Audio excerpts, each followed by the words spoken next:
প্রিয় শিক্ষার্থী বন্ধুরা, আসসালামু আলাইকুম। আশা করি তোমরা সবাই ভালো আছো। তো আজকে আমি তোমাদের ষষ্ঠ শ্রেণীর ইতিহাস ও সামাজিক বিজ্ঞান যে বইটি রয়েছে তারই 28 পৃষ্ঠায় যে ছকটি রয়েছে আজকে আমি তোমাদের সেটি সমাধান করাবো। তো তোমরা দেখতে পাচ্ছ এখানে তোমাদের বলা হয়েছে যে চলো আমরাও দলে দলে ভাগ হয়ে শ্রেণীকক্ষে ও বিদ্যালয়ে নিজেরা পালনের নীতিমালা তৈরি করি এবং শ্রেণীকক্ষে দৃশ্যমানভাবে টাঙিয়ে দেই। তো দেখতে পাচ্ছ এখানে শ্রেণীকক্ষে অনুসরণের নিয়মগুলো এখানে লিখব। এই যে 1 2 3 পয়েন্ট করে দেওয়া রয়েছে। তারপরে বিদ্যালয়ে অনুসরণের নিয়ম করে আমরা লিখব আসলে কী কী করব। এরপরে আমাদের ছিল যে পরিবার ও সমাজে অনুসরণের নিয়মগুলো আমরা লিখব। তো প্রিয় শিক্ষার্থী, তোমাদের টেনশনের কোনো কারণে আমি সুন্দর করে তোমাদের ছকটি পূরণ করে দিয়েছি। জাস্ট তোমরা শুধু দেখে দেখে লিখবে। তো প্রিয় শিক্ষার্থী, তোমাদের একটা কথা বলে রাখি, আমরা ক্লাস 1 থেকে শুরু করে ক্লাস 10 পর্যন্ত সকল শ্রেণীর সকল সমাধানগুলো আপলোড করে ফেলেছি। তোমরা চাইলে সেগুলো দেখে আসতে পারো।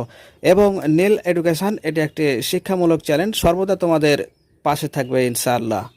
তো চলো যাই আমরা ছকটি সমাধান করি। তো প্রিয় শিক্ষার্থী, তোমরা দেখতে পাচ্ছ যে শ্রেণীকক্ষে অনুসরণের নমুনা নিয়মগুলো দেওয়া রয়েছে। তোমরা সুন্দর করে সেগুলো বসিয়ে দিতে পারো। যে সহপাঠীদের সাথে দেখা হলে হাসি মুখে কুশল বিনিময় করা। 2 নম্বরে অন্যর মতামতের প্রতি শ্রদ্ধা পোষণ করা। 3 নম্বর দেখতে পাচ্ছি কেউ যখন কথা বলবে তখন তা ধৈর্যের সাথে শোনা। 4 নম্বর দেখতে পাচ্ছি নিজের মতামত দেওয়ার আগে হাত তুলে অনুমতি নেওয়া। 5 নম্বর দেখতে পাচ্ছি কোনো বিষয়ে বিরোধ হলে একসাথে বসে আলোচনার মাধ্যমে মীমাংসা করা। 6 নম্বর দেখতে পাচ্ছি শিক্ষকের পড়ানোর সময় অযথা কথা বলা এবং হইচই না করা। 7 নম্বর শিক্ষককে শ্রেণীকক্ষে বিশৃঙ্খলা না করা।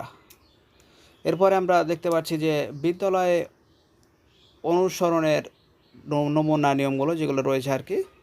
তো দেখতে পাচ্ছ যে শ্রেণীকক্ষে প্রবেশ ও বাইরে যাওয়ার জন্য অনুমতি নেওয়া। 2 নম্বর দেখতে পাচ্ছি বিদ্যালয়ে কোনোভাবে অপরিচ্ছন্ন না করা। 3 নম্বর দেখতে পাচ্ছি বিদ্যালয়ে পরিষ্কার রাখতে নিয়মিত দায়িত্ব পালন করা। 4 নম্বর বিদ্যালয়ের যে কোনো অনুষ্ঠানে শৃঙ্খলার সাথে অংশগ্রহণ করা।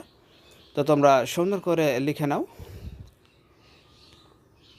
এরপর দেখতে পাচ্ছি পরিবার ও সমাজে অনুসরণের জন্য নিয়মগুলো। তো দেখতে পাচ্ছি নিজের কাজ নিজে করা। 2 নম্বর দেখতে পাচ্ছি অন্যের ক্ষতি বা সমস্যা হয় এমন কাজ না করা।